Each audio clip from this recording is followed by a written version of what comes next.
यानंतर एक मोठी बातमी समोर येतेय। घाटकोपर मधील धक्कादायक प्रकार समोर आलाय। राजावाडी रुग्णालयातील खळबळजनक घटना आहे। एकाच दिवशी 3 अर्भकांचा मृत्यू झालाय। मनसेचा रुग्णालयाच्या अधिष्ठातांना घेराव घालण्यात आलाय।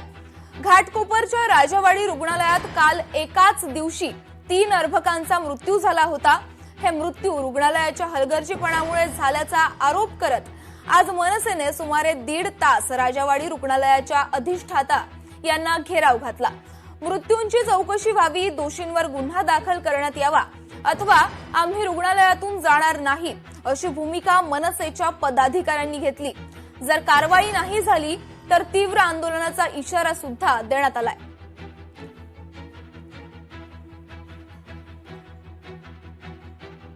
घटना कळल्यानंतर आम्ही या ठिकाणी धडक दिली। त्यांना विचारलं की ही घटना का घडली, तर त्यांनी आम्हाला दातुरमातुर उत्तरं दिली। पहिलं तर आम्हाला सांगितलं की ओटीला शॉक लागतोय, नंतर म्हटलं की तिला वेळच नव्हता, ती वेळेवर आलीच नाही। अशा पद्धतीच्या सगळ्या गोष्टी सांगितल्यानंतर निष्पन्न असं झालं की याच्यामध्ये पूर्णपणे प्रशासनाची जबाबदारी आहे, तिकडच्या अधिकाऱ्यांची जबाबदारी आहे।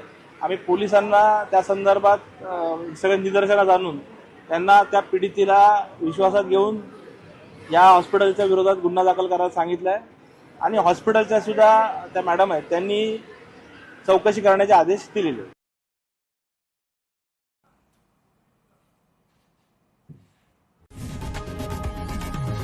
लोकशाही मराठी ऐका, पहा, जागरूक रहा।